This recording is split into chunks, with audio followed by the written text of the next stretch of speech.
Hello, Huntley. Hello, Huntley Hotspurs. Yeah, it's time to do the Premier League game week 1 is now complete, and it is time to do my reaction to game week 1, and also see just how I did in terms of my predictions. Yeah, I didn't do well. I didn't do well. All right. Okay. So game 1, the opening match of the whole Premier League season, Manchester United versus Fulham, at Old Trafford. So I predicted a absolute smashing. I said 4-0 to Man United. What actually happened was a quite, not very confident but solid, okay, 1-0 victory. What impressed me was, Xerxes coming on. He hasn't had any preseason at all. It's his first appearance ever. He's only played for about 15 minutes for Man United in his career at Man United. And within those 15 minutes, he scored. So, you know what? He was one of the few players who actually did score on their debut. In fact, he was one of 2 players in the whole league that scored on his debut for his club. Yeah, so very good. Xerxes, he looks pretty solid. Looks pretty decent as a striker if he can keep up that sort of contributions, where even if he only comes off for a little bit, he scores. Then Man United have got something going there, especially now that Højlund is injured for a while. If they can rely on Xerxes, that's good. He's a solid backup, and I think if he carries on, getting goals even with limited contributions, he could even challenge Højlund for the starting spot of striker. Maybe Højlund might have to drop down to the bench. Yeah, ironic though, because Man United literally just gave Højlund the number 9 jersey, which is, reserved for your top striker. But yeah, your number 9 not being your starting striker is not impossible. It's happened a few times. So it's not impossible. Xerxes as an 11 could sort of take his place if he keeps this form going. But I do still think Højlund, when he returns, will get a starting place just because he's now used to Ten Hag's system. He's been there for a year. He knows what's going on. I think it'll make Xerxes will have to do a lot to really usurp Højlund when he returns. Okay, so not very confident, but yeah, 1-0 victory. My second prediction, I said Ipswich would be 0, Liverpool 2. This was the only prediction I got exactly correct. And I'm actually impressed that I got it correct, because I think a lot of people were going for an absolute, thrashing by Liverpool on Ipswich. I thought people thought that Liverpool would deal Ipswich a very harsh lesson. But you know what? It's opening day. It's a newly promoted team. They've got the vibe going. They've got the energy. They've still got all the players fit. A new promoted team can cause some problems. And they actually did cause some problems for Liverpool in that first half. Liverpool didn't really seem to be at the races. But second half, Liverpool made a couple of changes, and then suddenly Slot was apparently he shouted at these guys at halftime, and seems to have got the job done, because they came out in the second half transformed, new energy, new desire to win, and Salah, as usual, comes, bangs in a goal. Jota also gets a goal. And yeah, even without any signings, Liverpool still look pretty formidable. Maybe they didn't even need to really get signings to start with. I think they were just ahead of a lot of other clubs, and a lot of clubs have just been trying to play catch up this window. So let's see. But yeah, pretty impressed I got this one. This is the only score I got exactly correct, and I think it's a fairly solid one too. It was a bit ballsy to only go for 2, I think. To Liverpool to only get 2 against Ipswich, who have been basically backed by everyone to finish either 19th or 20th in the league. A few people saying 18th. Some people even say they might survive, but a lot of people are saying 19th, 20th. So fair play. Well done on a slot. Good second half performance. Third game was Arsenal versus Wolves. Kind of went I expected. I said 2-1, was 2-0. Wolves looked like they could have maybe been able to claw back a goal, and then my 2-1 would have been accurate. Wolves weren't absolutely terrible, but Arsenal are just clinical. They finished their chances. They're a good team now. And Havertz actually looks like he could be the real deal there, playing in that number 9, but also maybe just providing them versatility along the whole attacking line, winger and attacking midfielder. But I think maybe this number 9 role actually might suit him a bit better than we all thought, and maybe even Arteta thought. So maybe they really don't actually need a striker that desperately. I'm starting to think with so little window to go and not really having any tentative links throughout the whole window, and even now, it's looking I think it's looking quite unlikely that Arsenal actually sign a striker now. And given how Kai Havertz performed in the opening match, and the back end of last season and preseason, I don't think Arteta's going to be desperate, unless there's someone really absolutely perfect for them. But they're in a position where they can just wait for someone absolutely perfect, because they're almost a perfect team. The only team more perfect than them in the league is Manchester City. And as a Spurs fan, I hate saying that Arsenal are the second most perfect team in the league, but unfortunately, what I saw this weekend is it's definitely, unfortunately, true. But yeah, basic routine win for Arsenal, 2-0. Yeah, okay, fair enough. Fourth game, Everton-Brighton. This one I called. This is probably my worst shot from the whole weekend. I called this completely wrong. I thought this hipster manager from second-tier Bundesliga was going to come and be a bit clueless. Dyche was going to play classic, Dyche ball and just, keep defensive and not try and open up and not let Brighton go ahead. But it didn't happen. Brighton, Hussler, the new Brighton manager, just basically tore Dyche apart at his own home turf. Everton were at home. This was their final ever Premier League opener at Goodison Park. Ever. And they got absolutely hammered and opened up. 3-0. It wasn't even close. And, Brighton even had a goal chalked off right at the end for disallowed for being offside. Could have been 4-0. Maybe it should have been, because Brighton were just completely tearing them apart. Completely. It was a similar type of Brighton to the one that played Spurs when they smashed us 4-2 and they were 4-0 up. We had to claw 2 goals back in the last 10 minutes. When Brighton are in that mood, you're basically screwed. If Brighton are having a very good day and things are clicking, I think any team in the league is actually really in trouble. Whether it's the Zerbi or maybe even the Swissler guy, you're in trouble. You kind of have to pray they've returned to their standard or slightly lower on the day you're playing them, because then you might have a chance. But if they play like that, no one's going to beat them. Unfortunately, Everton don't have the firepower. They got absolutely hammered. And they got themselves a red card, even more stupid. 39-year-old Ashley Young still playing. Who knows why? And predictably, he's now a bit rash. He's not as level-headed. He's lost a bit of intensity, and now he has to do stupid things and gets himself red carded. Apparently, quite frequently, I think, as well. He actually has been getting himself red carded. A lot of people asking, why is he still playing a 39-year-old Ashley Young in a position? Why is Dyche doing that? Why is he playing some of these old men? Why does he keep playing them? I don't know, maybe that's just his system. It's gotten him some results, made him survive promotion last season despite all those points deductions, so maybe he's onto something. But for this home game, they were torn apart. There's no two ways around it. Fourth game, Newcastle-Southampton. I desperately wanted... I kind of don't want Newcastle to be very good. I kind of want their fourth place to be a bit of a blip. And then, they return to form, to return to type, hanging around 7th to 11th.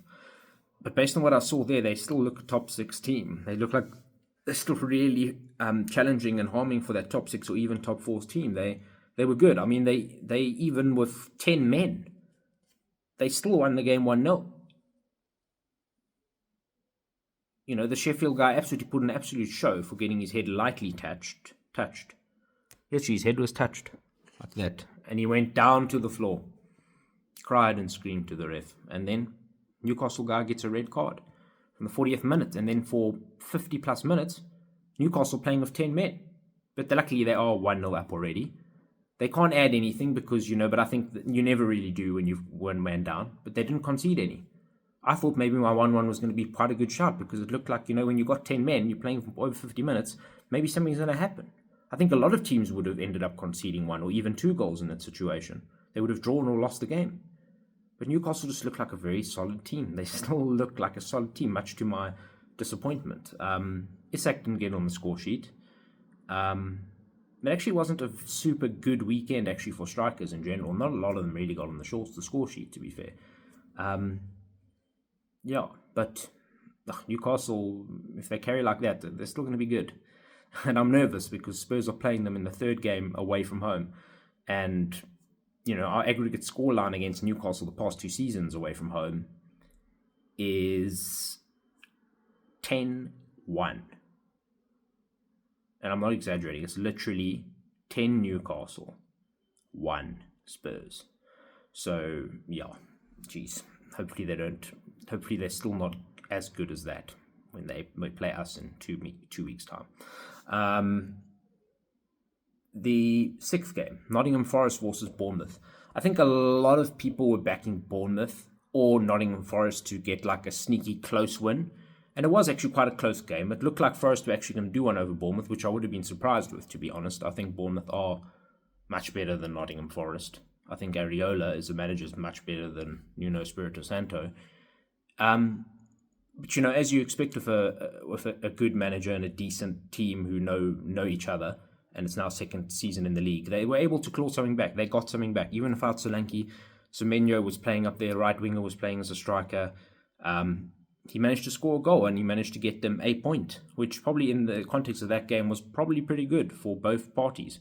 I think Forest actually will take the 1 point. They probably didn't think they were going to get any points. So I think Nuno will take having 1 point. And I think Areola will be happy that his team just got something on the board and didn't lose to Nottingham Forest. Because I think if they'd lost to Nottingham Forest, they would have been alarm bells there. So I think they avoided the alarm bells. And they've still got their actual striker who replaced Solanke, Evan Nielsen, will probably now be playing in the second game. I think he was still too fresh. He'd only just arrived by the time they played the first game. So, he's going to probably be featuring for the second game, either starting or from the bench. But I'm sure he will be involved.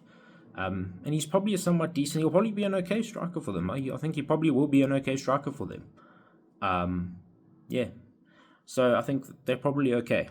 I think they've reinvested the Solanke money. They bought that Julian Araujo right back. He looked pretty solid in the first game, and now they've got Evan Nielsen for that money that Spurs paid him for Solanke. So, you know what? I think they're actually pretty shrewd management. They got the money they needed. They got the players they needed with the money that they could now afford because we gave them that money. So yeah, I think they'll be okay. West Ham, Aston Villa. I was expecting more of West Ham, and I think a lot of people were, just because of the sheer success of their transfer window and the way they've just completely rejuvenated the team. New manager, sporting director looks really solid, got new recruitment strategies. They're going for real, good talent, surprisingly good talent that you wouldn't think would end up at a West Ham. You'd think they maybe end up at a slightly higher club, but they're at West Ham, even without European football. But Lopetegui, surprisingly, but maybe also a bit to his credit, and maybe it was a clever tactic by him and man management, decided to basically stick with the old West Ham team for the first 60 to 70 minutes of the game. It was a bit confusing. I expected more starters to be there. The only two new players that they signed that they started was Max Kielman in centre-back and that Guido Rodriguez fella in the midfield. But yeah, the rest of them, Todibo, Somerville, Fulkrug, they all had to wait. They all had to wait till later on in the game to come on. The new players didn't really make too much of an impact, it must be said anyway. The one that got the goal was the old boy, Lucas Paqueta. Still looks absolutely quality as a number 10.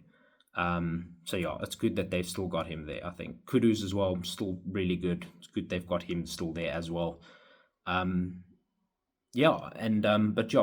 couldn't get on the score sheet. He had another striker who on his debut there couldn't get anything to happen. Antonio, their old former striker, number 9, couldn't do anything. Aston Villa, the irony of John Duran scoring the winning goal was very palpable, given that he almost looked certain to be going to West Ham at the very end of July. It looked like I thought there was going to be a done deal. I thought it was 80% there. But then it fell apart because Aston Villa have played hardball with Chelsea. They've played hardball with West Ham. I don't think anyone's really going to even try to go for Duran again because they'll just be like, you know what, this club's going to just be silly about it. And fair enough, I guess. But yeah, scored against West Ham at West Ham's ground. And then pointed to the Villa badge and pointed, to the pitch and said, yeah, I'm staying.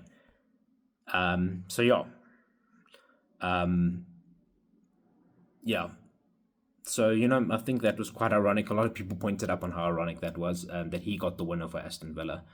And Duran actually looked almost slightly sheepish when he did get the winner. He felt a bit awkward, I think, actually. But yeah, I guess that's football. That's what happens sometimes. Next game, Brentford versus Crystal Palace. No Ivan Toney. Brentford just said, no, we don't want to. Ivan Toney's not playing. There's been transfer interest. He's not going to.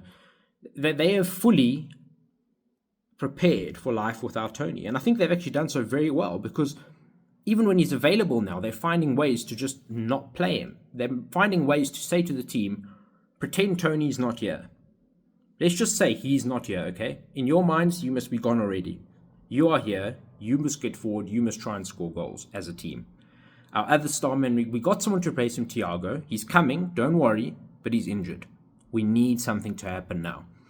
And I think, fair enough strategy. And been paid for in this first game. Brian Mbuemo, Johan Visser, those are very good players, guys. Their wingers, their right and left wing of Mbuemo and Visser is a top quality, actually, winger partnership. I I would personally be happy to have it if Mbuemo and Visser were Spurs' two wingers.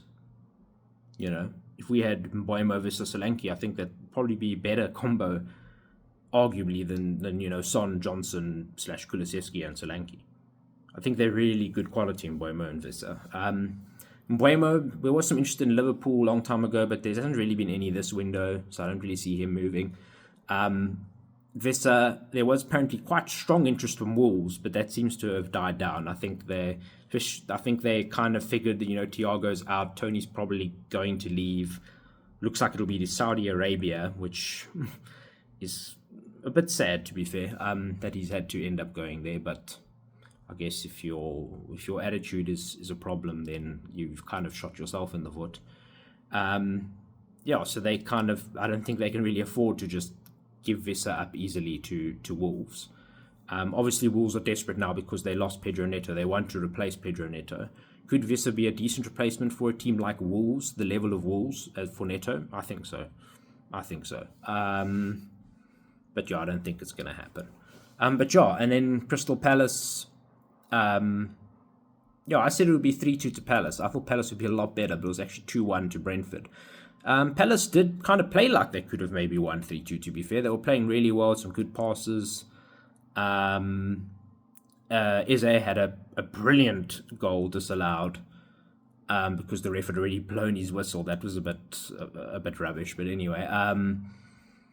Brentford managed to get the job done. Crystal Palace put all that pressure on them continually, but Brentford would catch them on the break and score.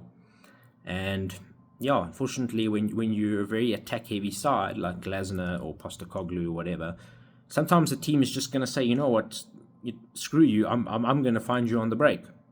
Doesn't matter. You keep the ball, you keep playing, you keep passing. Because when I get it, I'm going to run and I'm going to score. Unfortunately, it does happen quite often. It's unfortunate, but it does happen. So, I was wrong about that one. No Tony for Brentford? No problem. Okay, second last game, Chelsea versus Manchester City. Predictably, this match went exactly how everyone thought it would go. Man City winning.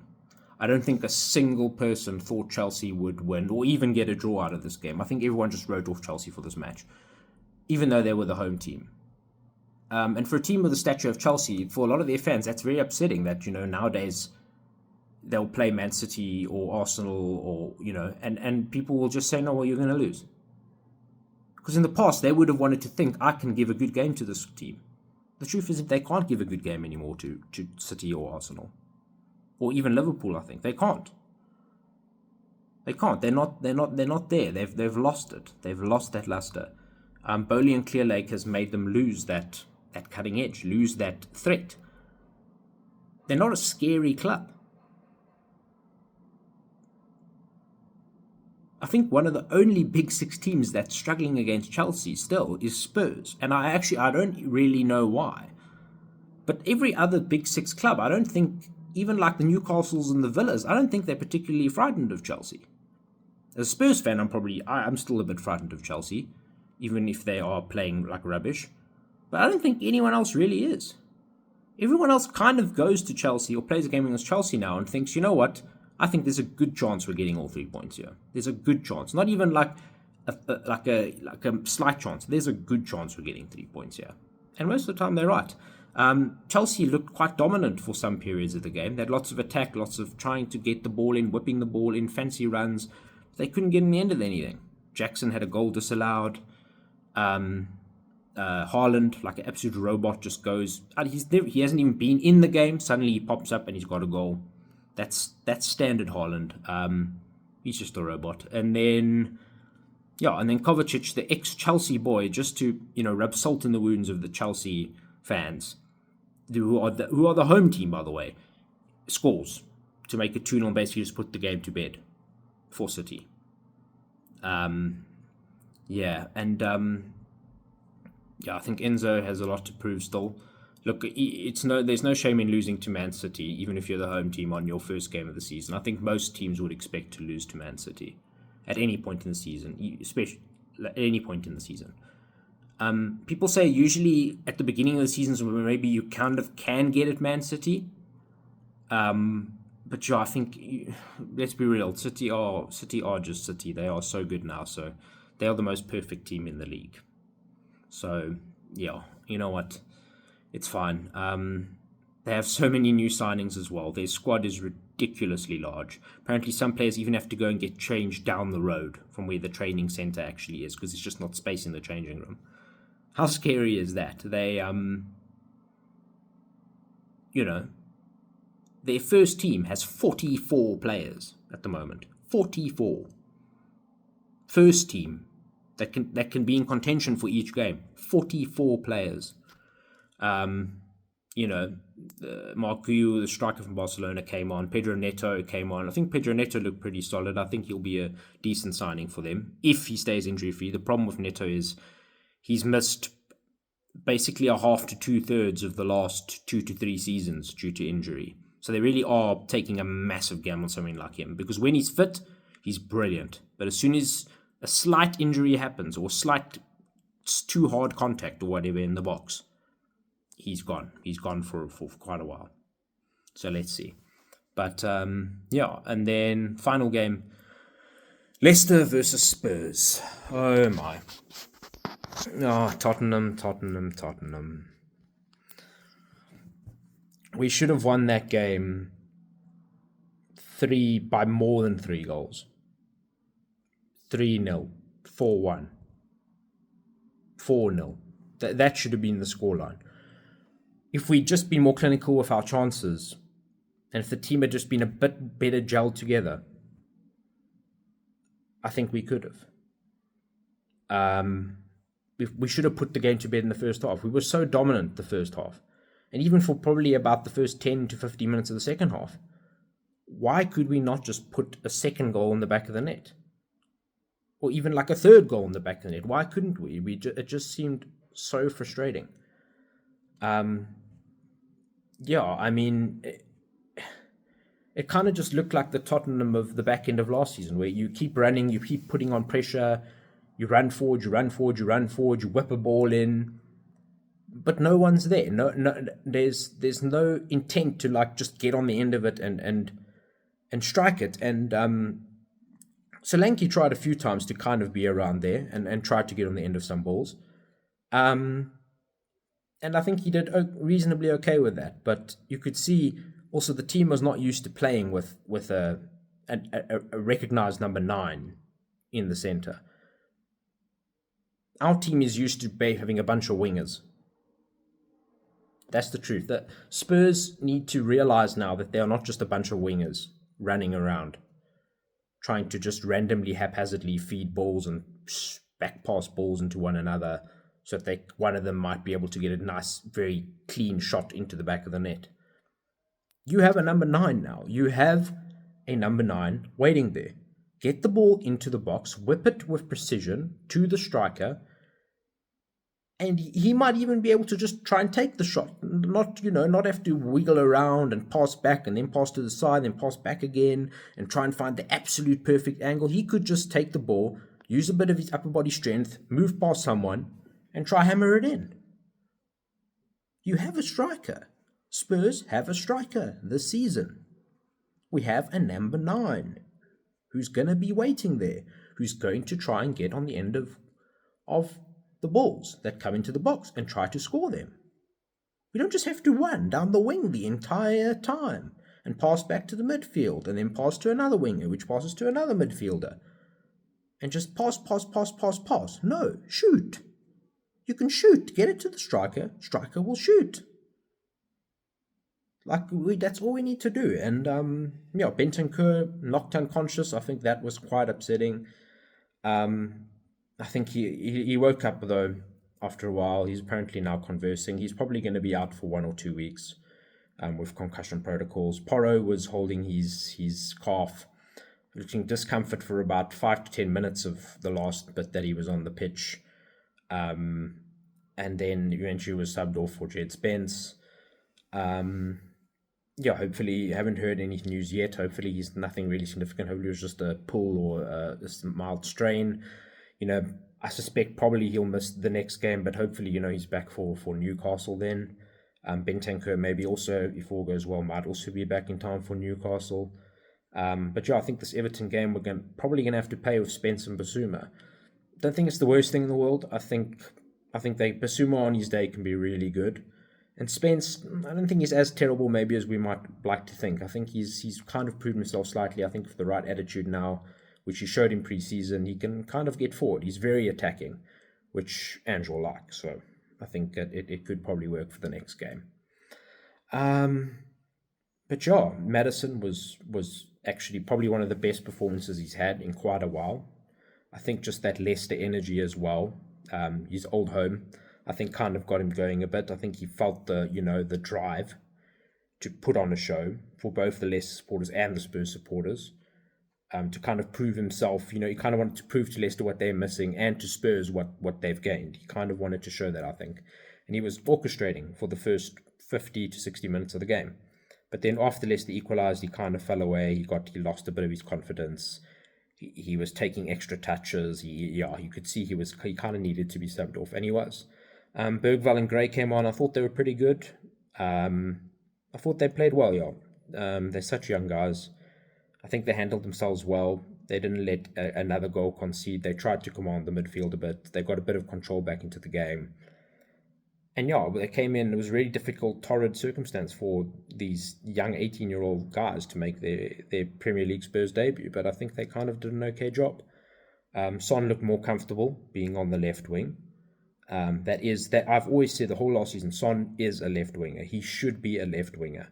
He's not really good at taking on his man as probably to the extent Ange wants, but I'd still much rather have him running down there on that left side and trying to whip balls into a striker than him actually be that focal point striker in the middle, because I think that is where he's best, is trying to get past those people, make the tricky runs and feeding it into a striker. But we'll see. I think the players just have to realize, that we can change the system, but we have a striker. And, touch wood, Solanke, and Richarlison stay fit, and we can rotate and we can do well and we can score goals. There's a number 9 waiting in the box. Just get the ball to them. There will be chances in this Ange system, and he will convert a few. Definitely, statistically, he will. But that was my reacting. I didn't do well this week. Only the Ipswich Liverpool was my best shot. The rest of them were pretty poor. That was my matchday 1 reactions. And I will be posting my matchday 2 predictions very soon. But as always, come on you Spurs.